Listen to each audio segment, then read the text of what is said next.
क्या कभी सोचा है कि इंसान सारी जिंदगी नमाज पढ़े, रोजे रखे, सदका करे, मगर जब वो अल्लाह के सामने पेश हो तो उसके हाथ खाली हों, सब कुछ राख एशिस बन चुका हो।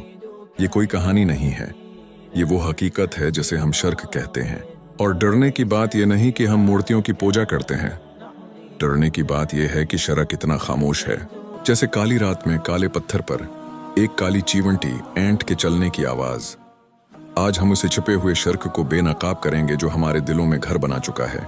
हम अक्सर समझते हैं कि शर्क का मतलब सिर्फ किसी और खुदा को मानना है, लेकिन जरा अपने दिल में झांक कर देखें।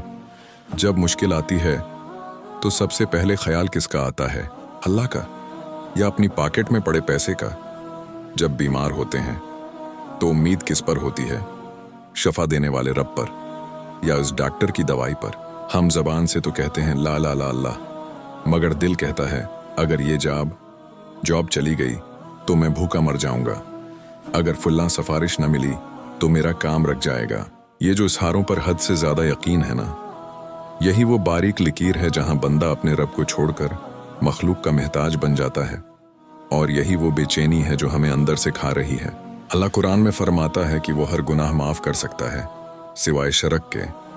सोचिए, एक पल के लिए सोचिए, आपने पहाड़ जितनी नेकियां कमाई हों लेकिन दिल के किसी कोने में रिया दिखावा छिपा हो।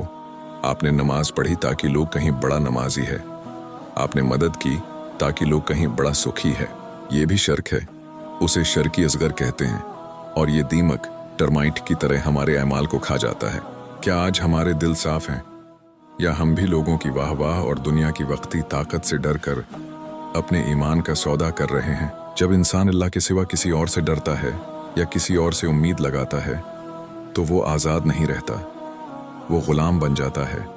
हालात का गुलाम, लोगों का गुलाम, ख्वाहिशात का गुलाम। तो फिर बचने का रास्ता क्या है? कैसे उस जहर को अपने अंदर से निकालें? रास्ता सिर्फ एक है, अपनी नजर बदल लें।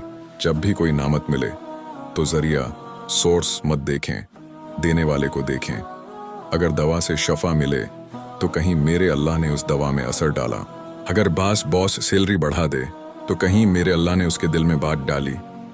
अपने दिल को समझाएं कि ये दुनिया के लोग, ये ताकत, ये पैसा, ये सब सिर्फ कुठपुतलियां, पपेट्स हैं। डोरी सिर्फ अल्लाह के हाथ में है। जिस दिन आपने मखलूक से उम्मीद तोड़कर सिर्फ खालिक से जोड़ ली, इस दिन शर्क की जड़ें कट जाएंगी। इसी दिन वो सुकून मिलेगा जो आज तक ढूंढ रहे थे। प्यारे नबी जानते थे कि हम कमजोर हैं, इसलिए उन्होंने हमें एक दुआ सिखाई जो इस खामोश शर्क का सबसे बड़ा इलाज है। इस दुआ को मेरे साथ महसूस करें। या अल्लाह, मैं तेरी पनाह मांगता हूँ कि मैं जानते बूझते तेरे साथ किसी को शरीक करूँ, और मैं तुझसे मुआफ़ी मांगता हूँ इस गलती की जो अनजाने में हो गई। जब भी डर लगे, जब भी दिल दुनिया की तरफ झुकने लगे, बस ये अल्फाज कह दिया करें, अल्लाह आपके दिल को धो देगा। शर्क से बचना एक दिन का काम नहीं, ये पूरी जिंदगी की जंग है। लेकिन इस जंग में आप अकेले नहीं हैं, अल्लाह आपकी नीयत देख रहा है।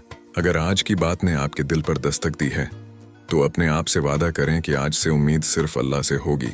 अपनी उस नीयत को पक्का करने के लिए कमेंट में लिखें, या अल्लाह मेरे दिल को सिर्फ अपना महताज रख। जज़ाकल्लाह खैर।